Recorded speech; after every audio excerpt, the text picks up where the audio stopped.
Ја гледате новата епизода на Попкаст. Јас сум Мартин Богатиновски и денеска имаме уште еден многу интересен гостин. Станува збор за свештеник кој не ја врши својата служба само во црквата, туку и буквално меѓу народот. Човек кој е мисионер во вистинска смисла на зборот. Присутен е на улица, ќе го сретнете во продавница, на пазар, на саем на книга, кај младите, кај старите. Отец Ивица Тодоров е свештеник кој својата мисија ја сваќа сериозно. Редовно одржува предавања за верата и тоа го прави многу добро. Присутен е на социјалните мрежи, секогаш достапен за медиумите, автор е на бројни книги, а како што ми откри пред снимањето, во моментов пишува и уште неколку нови изданија што наскоро ќе бидат објавени. Гледајте не.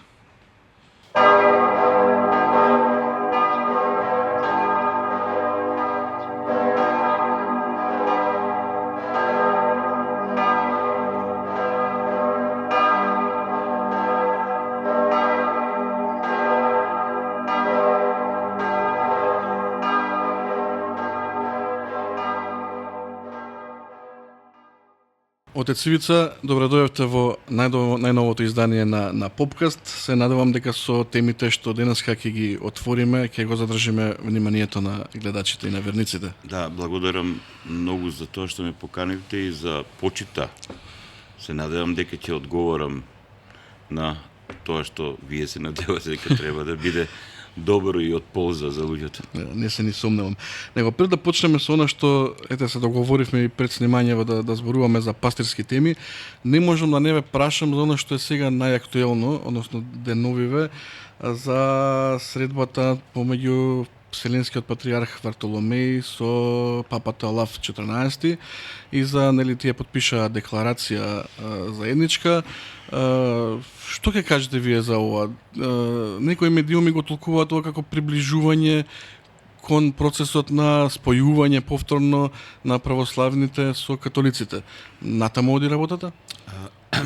Значи, ова посета што беше овие денови, всушност извршено од римскиот епископ папата Леон, е всушност најавена посета уште за време на предходниот папа.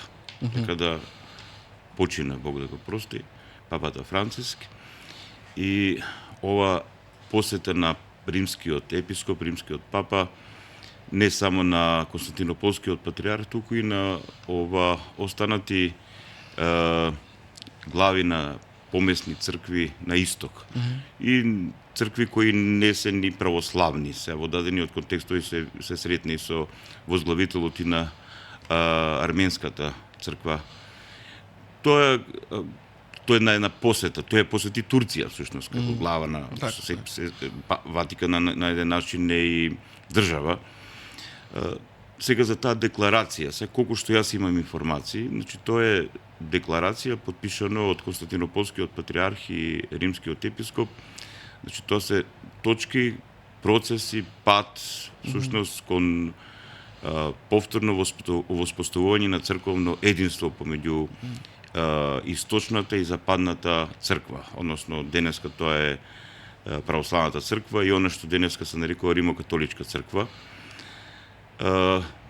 Но дамо на таа средба во Фанер, например, не присуствува, немаше представници на руската, бугарската, македонската. Затоа јас го именувам Константинополскиот патриарх. Константинополскиот патриарх, значи тој подпишува декларација. А во православниот свет функционира принцип на соборност и консензус. Значи тој подпиша таа декларација, но има други помесни православни цркви кои си имаат свое размислување и околу таа декларација, но и свој однос кон Константинополскиот патриарх, особено по неговото влегување, како да кажам, на канонската територија на Руската православна црква во однос на целиот процес што доведе до давање на автокефалност на некои структури во Украина, кои денеска се православна црква на Украина. И тој процес е многу комплициран, Мартин, многу комплициран.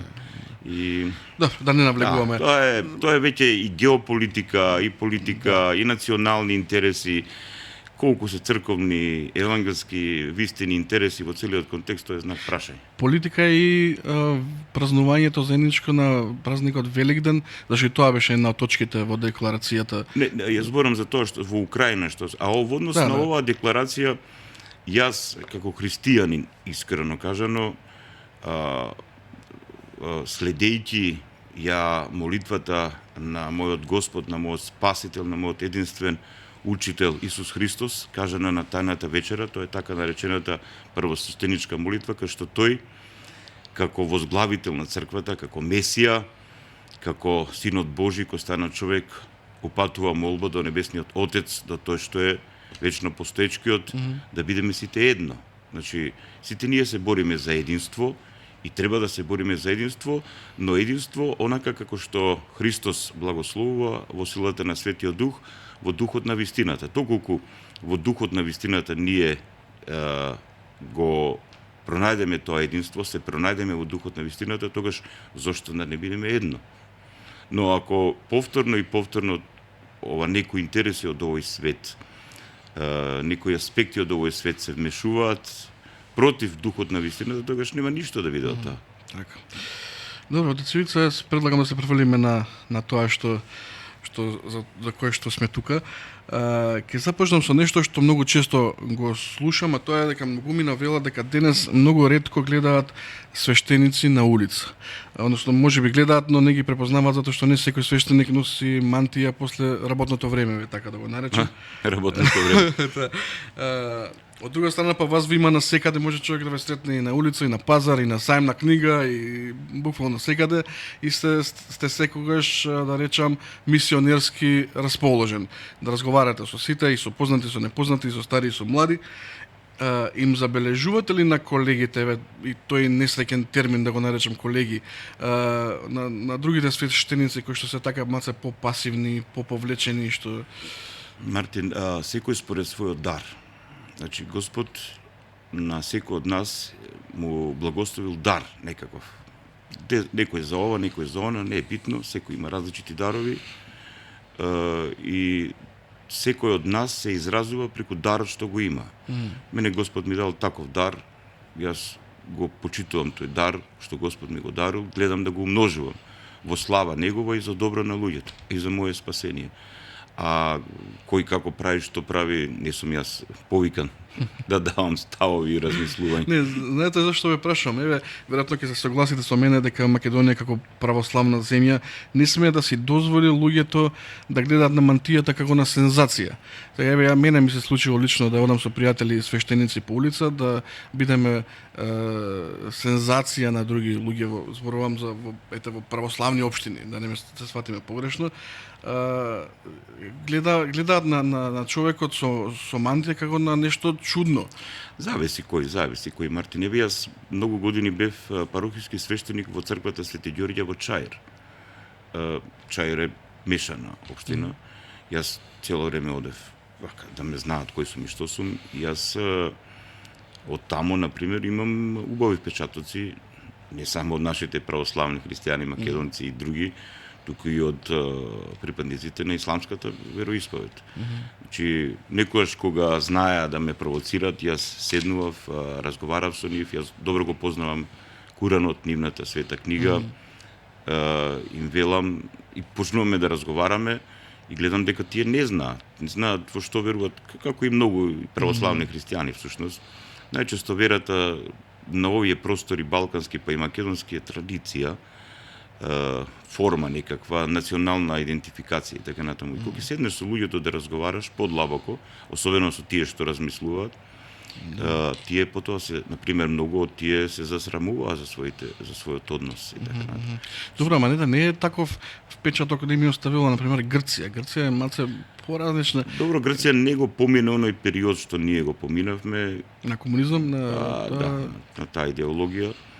Но и менталитетот и навиките се во прашање. Отвараат луѓе прозор од кола, знаеш, оче благослови на Но еве сега, јас со сиот респект за помесната црква во Грција, за сиот респект за православните христијани во Грција, тоа е наша сестринска црква, браќи и сестри наши. Но во Грција таа една христијанска православна Грција прифати такви закони кои се против Бога, против писмото, против Светото писмо, против Божите вредности. Говорам за ЛГБТ идеологијата. Да. Тие. Значи, Мартин, ако сериозно го читаме Светото писмо, сериозно, крајно сериозно, ако се обидеме сериозно да живееме по заповедите Божи, значи заповедите Божи се насоки негови за нашиот живот во овој свет, тогаш ние ќе дојдеме до суштината на нештата. И кога ќе дојдеме до суштината на нештата, до вистината таква како што таа е, Христос вели вистината ќе ве ослободи од илузија, од глупост, од незнаење. Но малкумина тргнуваат по тој пат, Христос го нарекува дека е тесен тој пат, бил него тесен, тено, ниска била вратата да се влезе, треба да се наведне човек, треба да стекне смирение и така натаму. Многумини, вели Христос, одат по широкиот пат.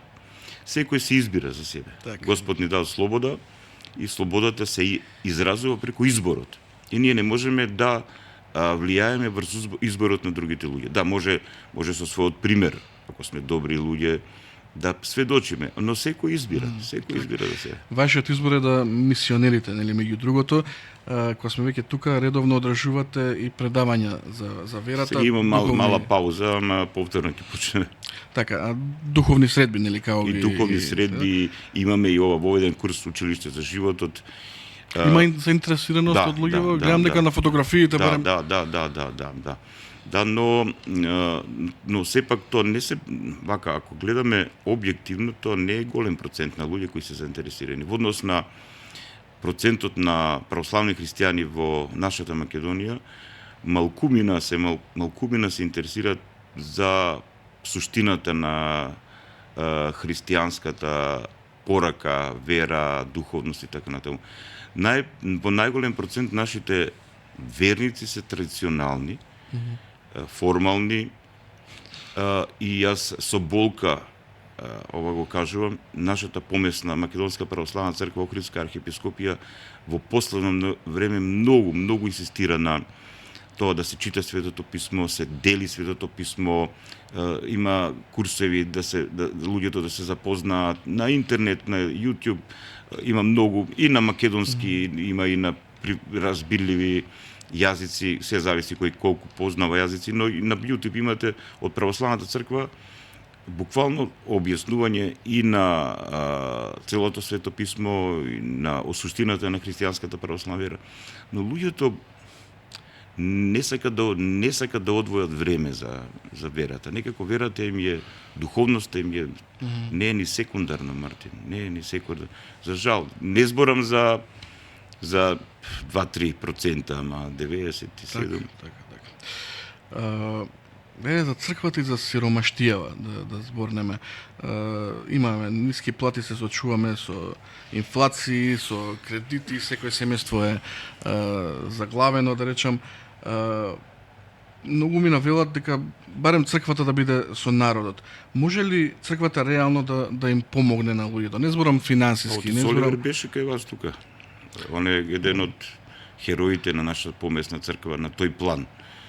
Конкретно, сега и јас сум духовен раководител и одговорен за една невладина организација што се вика До дома, и ние исто така помагаме, само што не толку транспарентно, затоа што Христос вика што знае левата да не знае десната. Ние имаме фонд за поддршка, помагаме луѓе кои, особено околу тој медицински аспект, значи кога треба за лекување, за лекови, за операции и така натаму. И во други контексти. Значи, евангелието што беше читано сега на ова вчерашната литургија за тој човек што му родила нивата многу, па тој стариот амбар сакал да го сруши, да направи нов амбар, да го наполни со пшеница и да си каже на душата своја јади, пи и така натаму. Христос тука ни говори за тоа како човекот во овој отпаднат свет е егоцентричен. Значи, а он говори за тоа дека не треба да бидеме алчни. И дека јас кога, мала дигресија, кога говорам со луѓе кои се активни во политичкиот живот, околу оваа корупција со која се соочуваме во Македонија, Ја велам дека проблемот на корупцијата не е системски, туку е ментален, е морален. Значи во најголем процент нашите луѓе имаат коруптивен ум, себични се, живеат затоа што не се познаваат себе си, затоа што немаат духовен живот, немаат вера, не го познаваат Бога, кој дарува се што не одржува живот е од Бога. Но луѓето се такви, живеат во страв, во егоизам, во себецентричност, себичност и од таму доаѓа коруптивност во умот. Корупција значи да бидеш расипан, покварен. Умот да нема вистински вредности. И сега кога во најголем процент луѓето живеат така, како ти да се надеваш на поквалитетен, поправеден, поморален, похуман живот, кога самите луѓе се расипани во најголем процент. Сега да не бидеме и толку песимисти, има во ова наше општество, јас сум се сретнал со толку бисери и дијаманти, толку прекрасни личности, толку прекрасни македонци, православни христијани, но поретки се. Во последниве години имаме еден огромен проблем, се соочуваме како држава, како нација, нашиот народ си оди од татковината. Младите заминуваат, родителите остануваат сами и ги чекаат. И црквата е сведок. Не ги чекаат, Мартине. Јас како парохиски свештеник одам и на апело, на испраќање на верници од овој свет. Значи, многу често се случува да нема кој ковчего да го подноси. Да. Значи, страшно е, да, Мартин. А зошто и како е тоа? Продолжи со прашањето. Да, тоа сега да ја прашам, како гледате вие на овој масовен одлив на... Значи, види, Мартине, тоа што има масивен одлив е дел од една геополитичка приказка. Не е само состојбата во Македонија, него просто во овој свет, значи тие што се поголеми, посилни, помоќни, диктираат своја игра. И ако немаш осет за здрав патриотизам, за духовност, за морал, за политички суверенизам и така натаму, зашто некој би живеел во Македонија, би се борел за Македонија, би се борел со овие тука разни состојби и така натаму. Оди се некаде другаде, заборави се себе си, влези во нивниот комфорт тамо, сега колку влегуваат во комфорот, тоа е знак прашање. Просто, значи, тие поголеми, добро организирани земји им требаат работници и си добиваат готов производ, да. И мора да признам дека многу добар процент од политичарите кои беа фактори во Македонија, кои немаа суверенистички аспект во себе си, здрав патриотизам, кои беа чисти марионетки, тие самите погодуваа, односно потикнуваа таков процес, затоа што тие си одработуваат агенда. Доколку вам ви се укаже шанса да заминете во странство. Мене ми се укажувала шанса. Да, за финансиски да бидете... И денеска жена ми вика дека сум будала. Јас сум викам будала со тапија. Сепак останавте. Во овој свети век да бидеш христијанин и да се трудиш да бидеш нормален човек, значи да бидеш будала. Од наводници се шегувам. Да, мора малце да бидеш луд.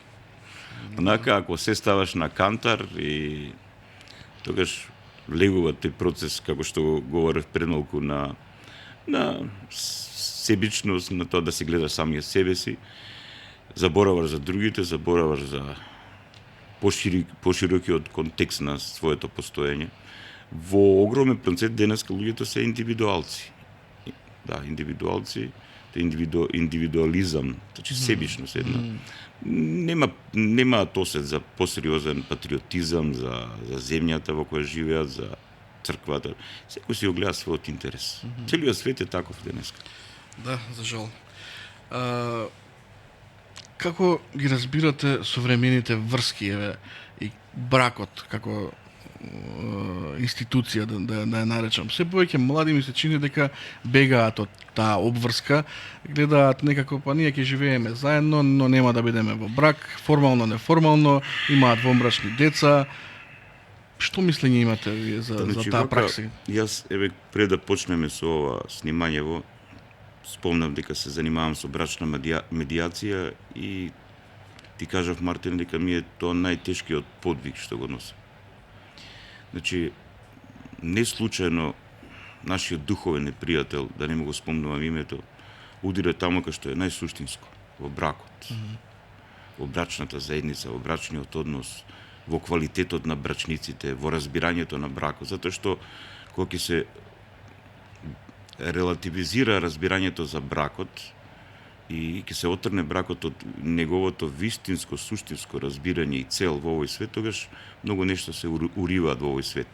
Не случајно имаме центри на моќ кои протежираат такви идеологии како што е ЛГБТ движењето и џендер идеологијата, замислете, на запад. Еве сега со Трамп некои работи се сменија. Добра, ме зборувам јас за модерни луѓе, за најнормални луѓе кои што има девојка, живеат заедно 10 години, не сакаат. Значи, православните христијански вредности или библиските вредности во нашето општество не се примарни. Не знам на кој степен се дојдени. Значи, црквата, значи, како институција, ве говорам, и нашата помесна Македонска православна црква, да, она повеќе се прифаќа како актуализација на националниот аспект, значи тие формални аспекти, религиозни, Божиќ, Великден, слави, но на вредностен план, на план на вредности на живење и на план на модел на организирање на животот, па ние не сме примарни. Значи, зошто и како тоа е сериозна тема, ние живееме денеска во еден вредностен систем кој е последица на либералниот капитализам. Ние живееме во либерално општество, индивидуализам, луѓето сами си постмодерен, како да кажам, сами си формираат вредностен систем, субјективен како што им одговара нив. Значи, на малкумина од луѓето се трудат да дојдат до вистина. Еве, да не говорам о религиозен, верски аспект, еве околу храната. Например, многумина луѓе започнуваат да практикуваат здрава храна кога ќе се соочат со болест. Со проблем, да. Да. Или не дај Боже нешто посериозно. Така и околу овие разбирање околу бракот, семејството, кога ќе се соочат а се соочуваат, затоа што се на погрешна основа ги поставаат работите, после неколку месеци доаѓа до крах. И сега таму кај што има малку љубов, малку почит помеѓу брачниците, има и вера. Вера, да се христијани се, ако не се, значи тие доаѓаат, еве, и кај мене, и кај други духовни руководители, еве, конкретно реков, се занимавам со брачно советување. Да, брачно советување. Брачна медиација посреду. Пошто многу често не знаат помеѓу себе си да воспостават диалог, не се слушаат. И како изгледа тоа брачна медиација кај различно изгледа. Се зависи од личностите, се зависи од степенот на тоа колку обично доаѓаат двајцата во пакет. Да. Јас не примам ставови само од една страна. Тоа е ужас. Пошто за танго се потребни двајца и за тоа другото, за карањето, се потребни двајца. Но како и да е, чинам дека традиционалниот тип на семејство некако како да губи силата кај нас. Тоа што ние го нарекуваме традиционален тип на семејство, тоа е библиско семејство. Маж плюс жена. Значи библиски гледано, значи Бог создаде маж плюс жена. Маж плюс жена е на човек. Целина. Значи, од мажот и жената Бог така благословил во овој свет да доаѓаат нови личности. И тие нови личности, децата на овој маж и на оваа жена, плюс, како да кажам, мажот и жената плюс децата е еднакво на семејство. Семејство доаѓа од зборот семе. Значи тоа доаѓа тие нови личности на биолошки план имат генетска основа како нивните родители. Но човекот не е само тело. Човекот е духовно битие и затоа е тука потребно воспитувањето. И сега, ако брачниците не се втемелени не се втемелени на вистинските вредности од Бога благословените вредности што го одржуваат животот, што го осмислуваат животот, ако не живеат во тие вредности, тие нема да знаат како да ги прво не знаат помеѓу себе си каков однос да изградат, а не знаат и каков однос кон своите деца. И и тука настануваат големи проблеми. И тоа ние го гледаме всушност и огромно намалениот процент на наталитет, на раѓање. Значи гледаме дека многу често младите луѓе влегуваат во заедништвото заради себични причини. Задоволство, заемно, еротско, сексуално, социјално, не знам тама што, но тешко кога ќе треба да се жртвуваат еден за друг, кога ќе треба покажат почит подлабока, верност, љубов, визија заедничка за заеднички живот. Тоа се појавуваат. Да. Зошто се појавуваат проблемите? Затоа што секој си оди со свој интерес, со своја цел во однос на таа врска. И најчесто тоа се его манипулации. Секој си себичност. И нема иднината. Пошто само љубовта ги лепи луѓето, јас така баш тоа. Што има љубов во вистинска смисла на зборот, таа ги лепи луѓето, таа ги одржува, таа го осмислува нивното заедничко живење, пошто не е лесно да живее со некој. Без љубов, без почит, без разбирање, без доживување неговата душа, без една заедничка животна визија. Зборуваме за семејство, но ќе речам, порано и комшијата беше еден вид на семејство. Сега некако како да одбегнуваме и да се поздравиме. Зборувам општо, нели? Зависи како кој. Како да губиме таа заедница духовна, како да се губиме самите себе си. Значи, Мартин, сето тоа е последица од една идеолошка агенда. Значи, да се разбие соборноста, заедништвото. Кога ќе се разбие, конкретно говориме сега за бракот, кога ќе се разбие бракот, кога ќе се разбие семејството во вистинска смисла на зборот разбрана, кога ќе се разбие тој однос помеѓу луѓето, кога ќе се разбие осетот за заедништво на еден народ, вистинскиот и здравиот патриотизам, кога ќе се искорени или ќе се отфрли здравиот суверенизам во однос на разбирање на државата, тогаш се сведува на индивидуа, на индивидуализам. И тогаш кога се ќе се сведи на индивидуализам, на посебни единки кои немаат интеракција помеѓу себе си, а секој си го гледа својот интерес, тогаш многу лесно се манипулира со тој народ и со тој единки. Јасно ти? Така. Па тоа е стратегија. Така. И тоа е јасно од кого доаѓа, мислам се, ако сакаш да тоа може да правиме муавет. Имате ли чувство дека многу луѓе така и нас погрешно го разбираат патриотизмот? Неколку пати го спомнавте. Да. Не е само да се каже дека се сака, нели, татковината за да се биде патриот, веројатно не треба ни да се загадува татковината, не треба да се лаже, не треба да се краде од татковината. Веројатно постојат многу работи кои што не треба да ги прави човек за да биде патриот. Значи, јас себе си се декларирам како македонски патриот. Но не театрално, не кафанџиски. Значи, да се залагаш за доброто на својот народ, да се залагаш за доброто на својата држава, пред се и на се треба да бидеш подготвен за жртва. Тоа исто како во верата. Символот наш христијански е крстот. Крстот беше ова справа за убивање во времето на Римската империја. Најстрашна смрт. Христос, Месијата, нашиот спасител, за да ни засведочи колкава е неговата љубов кон нас, кон човештвото, кон се што постои во овој ваков свет. Тој прифати да биде распнат на крст, за со таа жртвена љубов кон целото човештво да го разобличи злото, таа деструктивна болна состојба. И сега, значи, нема патриотизам ако нема жртва, а жртвата е последица од љубов. Треба да љубиш. И кога ќе љубиш нешто, ти си подготвен да се жртвуваш. Сега, кога се жртвуваш, треба да знаеш дека од другата страна не секој ще прифаќаат. Значи, многу често јас си имам многу сериозни проблеми со многу представници на македонскиот народ кои имаат многу погрешно разбирање и за себе си како македонци, и за многу аспекти. Еве, ќе ти кажам еден едноставен пример. Јас многу поодамна селектирам пластика.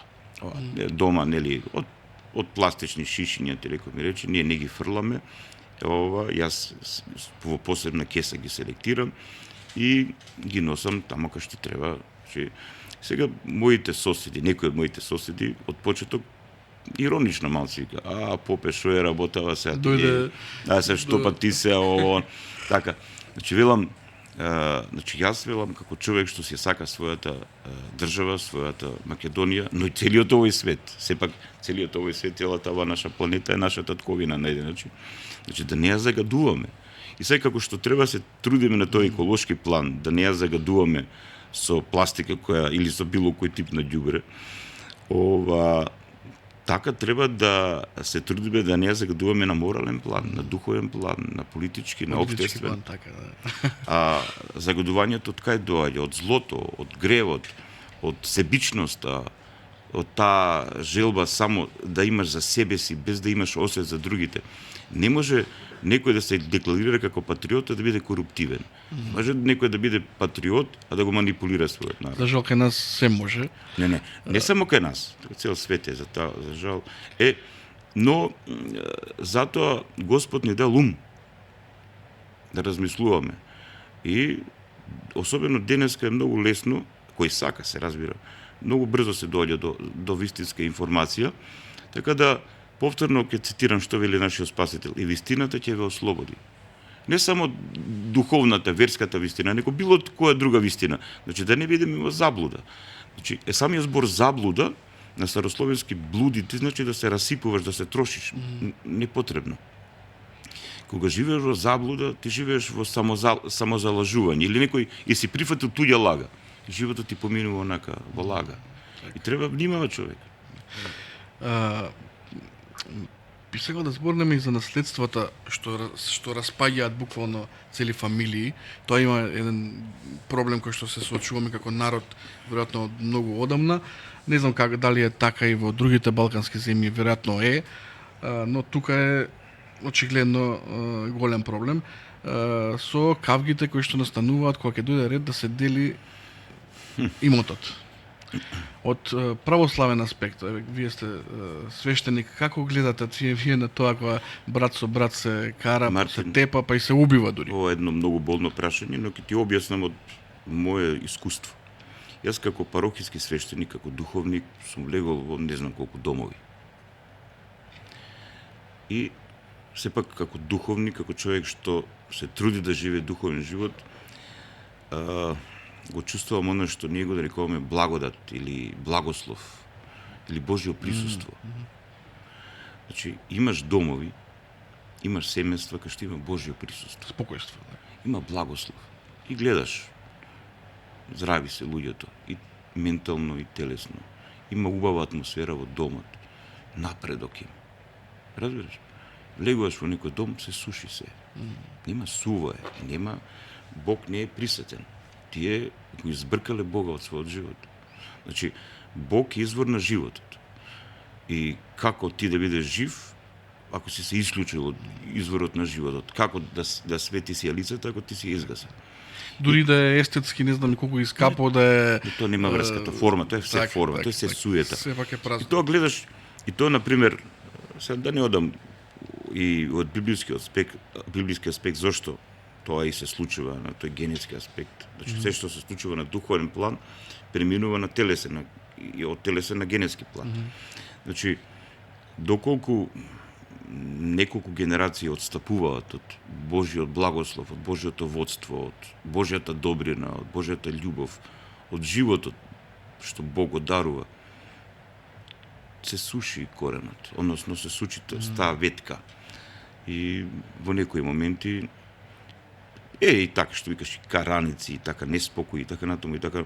Тој неспокој е всушност стрес. Стресот е страшна работа, тој го уништува и духовниот и телесниот живот на човекот.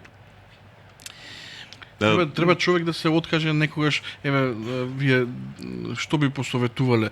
Треба човек да се откаже некогаш од својот дел само за да го задржи мирот во фамилијата?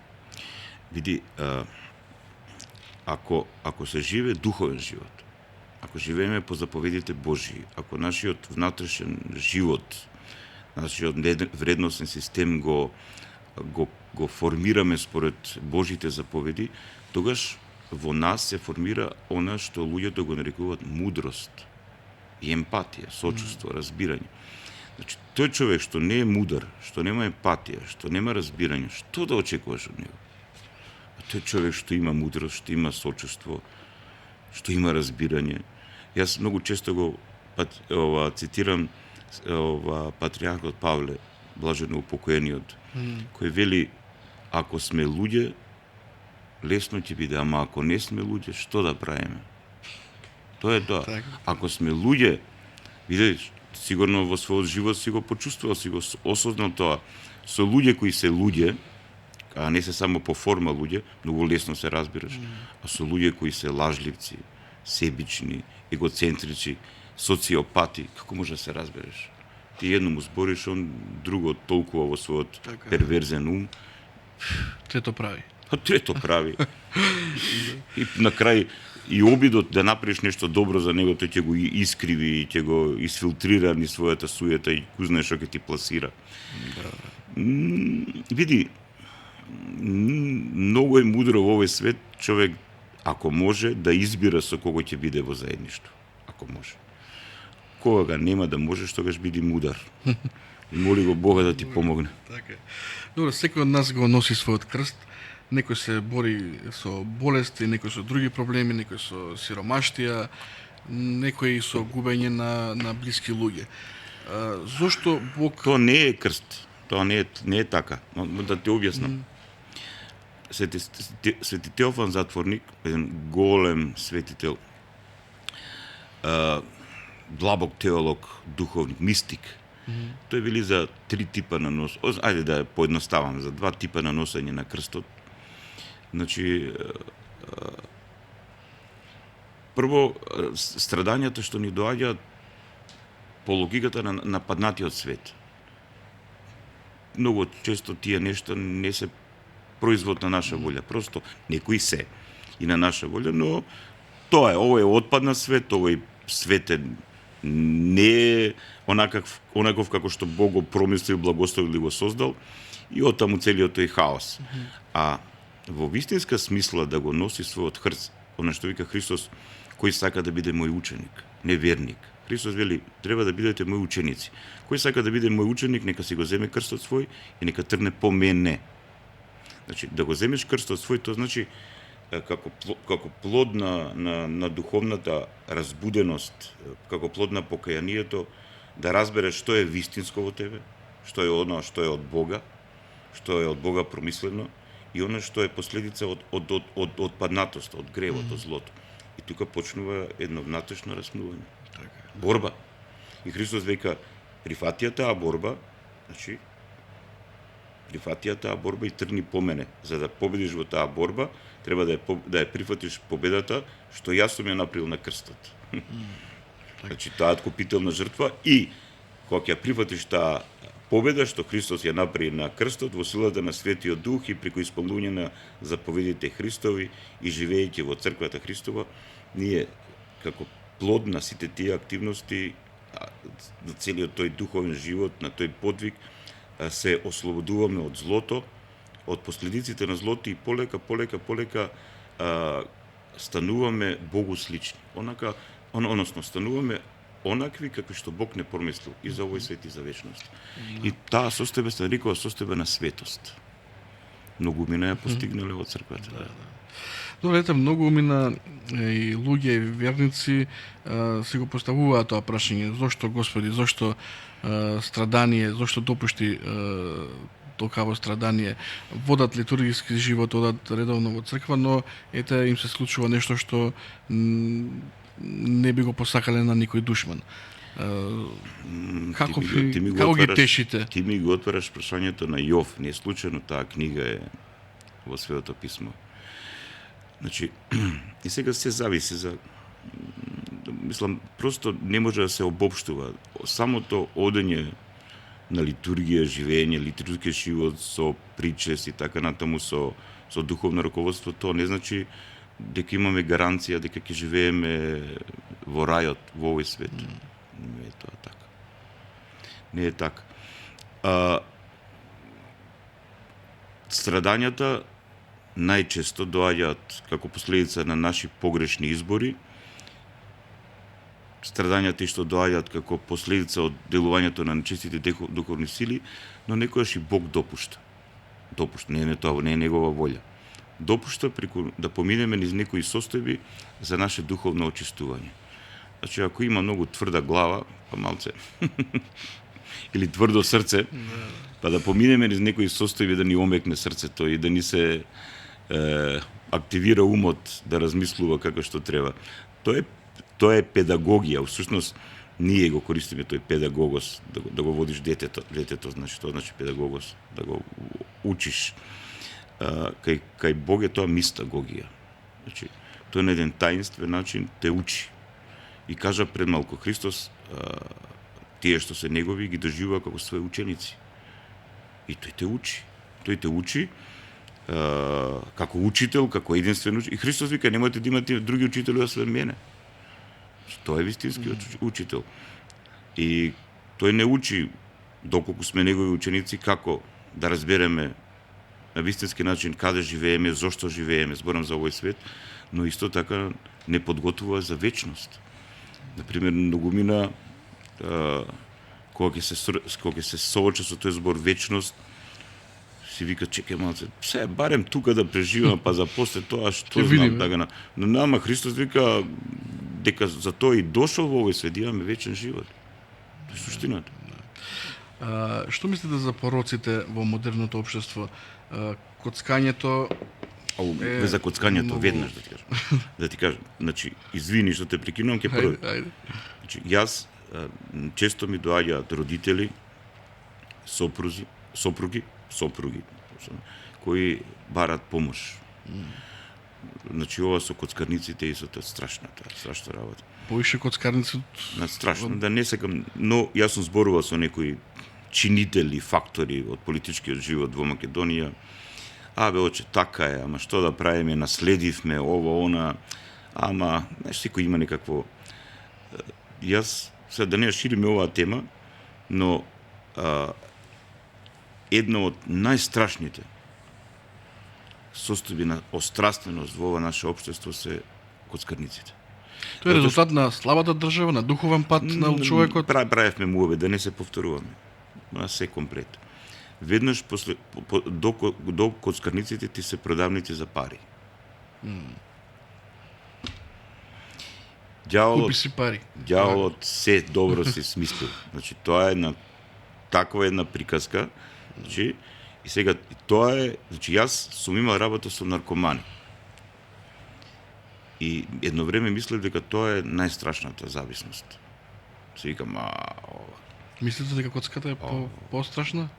Ужас. Јас ова го кажувам, сум го кажувал и на други, кога ќе мене дојде еден човек кој беше, фала Богу, во првата фаза на зависност. На почетот. Се познававме така и вика, брато, што да правам? И се правевме, муавет се молевме заедно. Вика, мора да најдеш некој модел. Нешто да и он кога ќе му дојде таа помисла за коцкарница, взимаше игла и се боцкаше. Да мора да потикне бол. Адреналин, веројатно, нешто. Тоа е адреналинот, моментот. Тоа е хемиски аспект и они знаат како да те врзат во суштина. Целата приказка е. И не знам како ќе се реши овој проблем. Не знам државата дали има план. Еве, со тие луѓе што сум разговарал, креват, раменици. Ајде да слушнам понатаму. За другите пороци. За другите пороци не се пороци, се уште пострашни веројатно работи. Кога неформално ве најавив како мој гостин, кај мои пријатели и познаници, ме замолија многумина да отворам темата и за духовните трговци. Оние кои што растураат маги, гатаат, бајачи, така под наводници духовни трговци ги нарекуваат.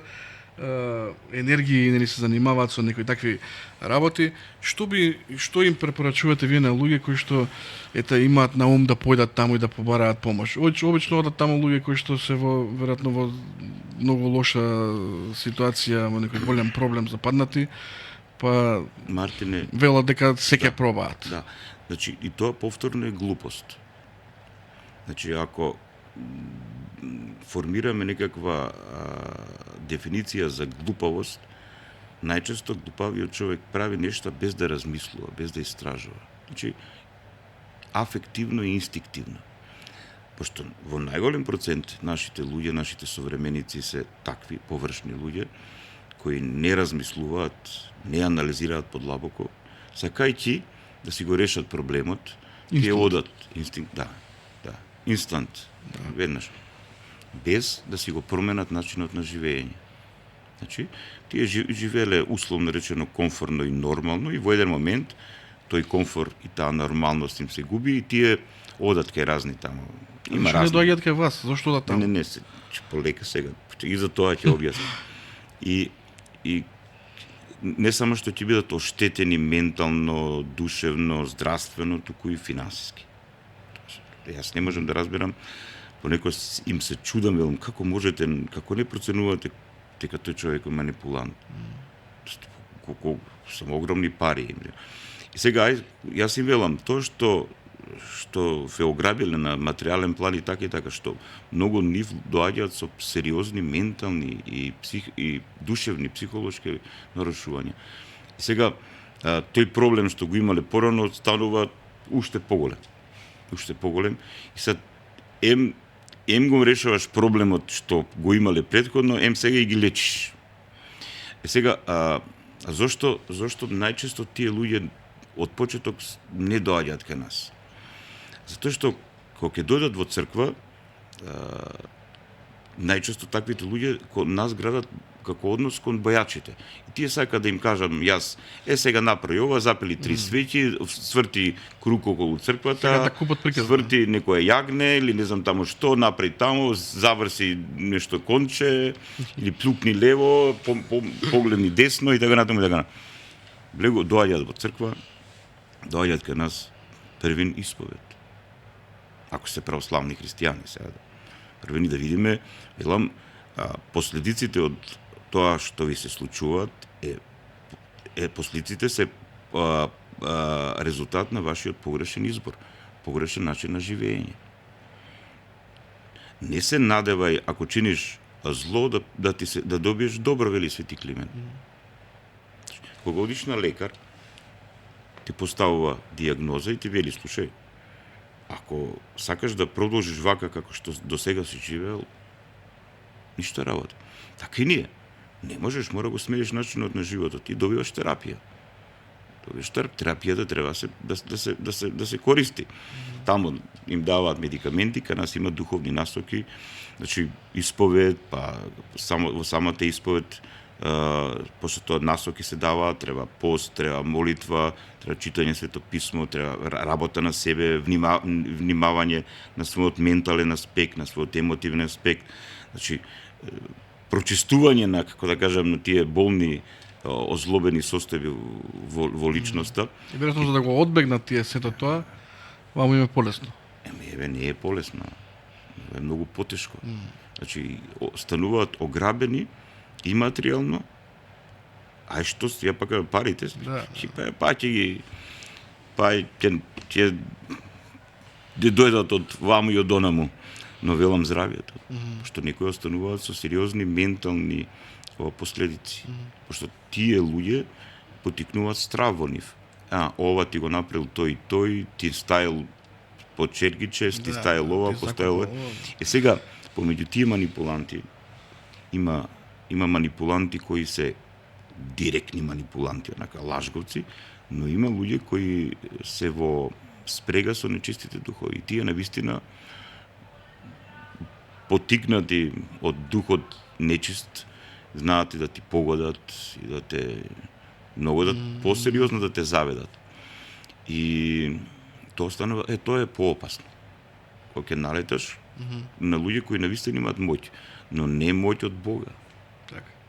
Не моќ која е добрина, која очистува, која исцелува, туку која заведува, која те разболува, која те носи во хаос, во беспоредок, во болест. Тоа е страшно. За жал така. За жал. Тие работи би биле ли променети доколку коренот на проблемот се фати од самиот почеток, односно од кога луѓето вернициве се деца, со воведувањето на веронауката во училиштата. Доколку има веронаука и доколку и овие работи се зборуваат на училиште, би имало ли плод понатаму кога личноста ќе стане возрастна и кога сама ќе носи одлуки? Значи, околу веронаука се обиде да се воведе во училиштето, но од ред причини, нели, не успеа тоа така. Има сега етика на религиите. Околу тој просветен аспект кон верниците, јас мислам дека Македонската православна црква, Охридска архиепископија треба многу поактивно да работи и сме не велам дека не се работи во однос на она што беше пред 5 години, пред 10, 15, 20, ние слава на Богу, но предизвиците со кои се соочуваат членовите нашата црква и на целото наше општество стануваат се по-проблематични, по-длабоки, Треба да се смени моделот, треба да се најде модел за ова време. Да, тука многу помагаат социјалните мрежи, но една работа е да се информираш. Еве, јас нели ти пратива за нашиот YouTube канал Православно христијанство МК. Гледаат луѓето, не дека не гледаат, но многу е битен тој личен однос. Значи, пред се духот се пренесува од човек на човек. Значи, кога ќе сретнеш човек кој е духоносец, кој ги знае нештата, и тука треба на тој план да поработиме, и тие средби, според мене, треба да ги водат духовници, односно свештеници. Такви средби. Да, вероучителите се битен чинител тука, но тие помагаат околу тие основни вистини што треба да ги научи верникот. Но за тие подлабоки проблеми, сепак и теми кои треба да се обработуваат, треба да ги прават искусни духовници. И треба ли на црквата подобар маркетинг во однос на овие прашања? Ние имаме многу слаб пиар. Public relation, односно јавноста ние... Да. Не, јас тоа отворено го зборувам. Такво е времето, се многу е на битно. интернет. Да. Вероятно... Многу е битно пиарот. Значи, еве, јас многу често го посочувам примерот со помесната црква во Србија, Српската православна црква. Они имаат една прекрасна интернет телевизија, Храм. Храм, да. Значи, еве, да не говорам во Бугарија, да не зборам за Русија, за радија, тие поголеми, за Грчката црква. Тоа е, значи, ние се надевам, еве, од сега, откако го дефиниравме и статусот на црквата, слава на Бога, сега сме навистина добро екипирани, значи и оние членови што беа од ПОА, Православната Охридска архиепископија, значи сега се повторно сме заедно, слава на Бога. Таму има прекрасни личности. Еве сега имаме навистина добра една екипа, има многу умни, длабоки, сосе за современоста епископи во нашата црква, исто така и свештенослужители, теолози. Се работи на тоа. Еве, јас искрено кажано боцкам, буткам, апелирам, алармирам дека треба да се направи нешто такво како интернет телевизија. Добар чекор е тоа што се направи. Но и да се направи можност во секоја црковна општина, пошто нашата црква, Македонската православна црква, Охридска архиепископија, е поделена на епархии. Епархиите се поделени на црковни општини. Еве, јас сум парохиски свештеник при црковната општина Свети Петар и Павле. Наш матичен храм е црквата Свети Петар и Павле во Ѓурче Петров. Значи, во секоја црковна општина 1, 2 или 3 од свештениците да имаат таков благослов или таква насока да работат со народот Божи Но не само преку исповед, преку лични средби, него мора средби да се прават. Тоа беше идејата и со Предавања, порталот курс. Литургија М, како што неодамна Да. активен. И требаше, не знам дали така функционира сега, ама така беше функционира, идејата. ама како само информација сега. Да, нема тоа е сепак сајт, портал. Луѓето ова што е Пак ја завратаме на почетокот на тоа прашање што го постави. Нели е маце глупаво и срамота да речем во православна земја да имаме толку мал ограничен број на медиуми во врска со православието. Пред некој ден одев до Србија, до наблиско градче во Србија, на радиостаниците фатив три радија кои што беа за православие. Три станици. Мартине, слава на Бога, го решивме статусот на црквата со Божја помош, со мудроста на многу луѓе и љубовта. Добра ни е екипата, слава на Бога. Ќе одиме на повисоко ниво, што да кажам. Се јас искрено кажам, но сум незадоволен. PR-от ми е многу слаб. Значи на тој план треба да се работи. Јас работам индивидуално, со благослов на архиепископот Стефан. Значи, тоа што имавме ние тие проекти да живееме заедно како црква, тој порталот Православно христијанство МК, таму имаме видеа толкување на Новиот Завет, училиште за живот, толкување на целото Свето писмо, многу теми отворени така натаму.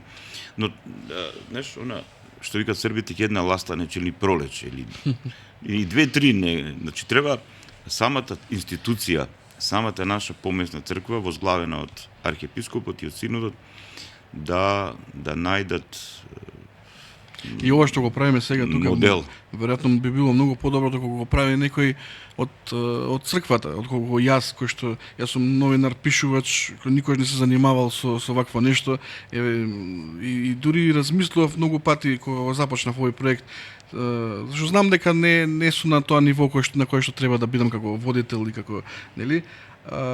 Но си велам подобро емисија просечна со лош водител колку никаква емисија во Јас ми се допаѓа твојата смиреност и скромност во однос на самиот себе си. Јас немам такво мислење за тебе дека ти си лош водител. Не сум оратор, јас сум пишувач. Значи, Мартине, јас сум ги гледал и другите твои емисии и не случајно дојдов, пошто јас не секогаш одам било каде. Фала ви. Од Сивица, за жал, толку ни е времето за денеска. Ви благодарам што бевте наш гостин, што одвоивте време и кој што и ви посакувам и понатаму да ја носите таа мисија помеѓу народот, да ја ширите. Да, благодарам. Па мисијата, значи да ја митуваш.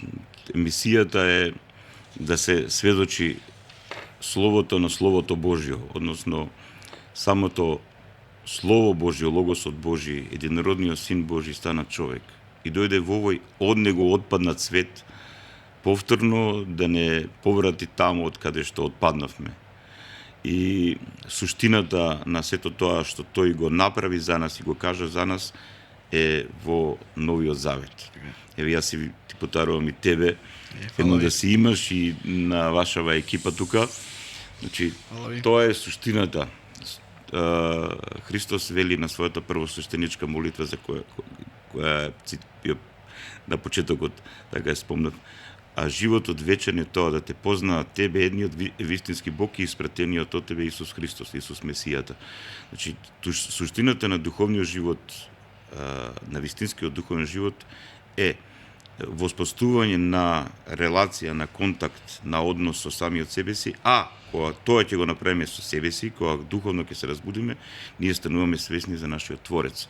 И полека спознаваме кој е и каков е тој. И низ тој процес на спознавање каков и кој е тој, ние започнуваме да ги осознаваме вистинските вредности и модели на живење. Тоа е многу битно. Значи, вредности кои ти го осмислуваат животот и ти го одржуваат во здравост, во вистина. И од тие вредности доаѓаат и моделите на живењето. Сето тоа е тука, само треба да се отвориме за тоа, да бидеме послушни на вистината, да ја практикуваме, да ја внесуваме во себе си и плодовите се сами ќе си дојдат. Да. Господ ќе си ги благослови. Драги гледачи, тоа беше од Попкаст. Се гледаме од сега за 2 недели, значи секој втор понеделник во 8 часот, односно во 20 часот. Поздрав!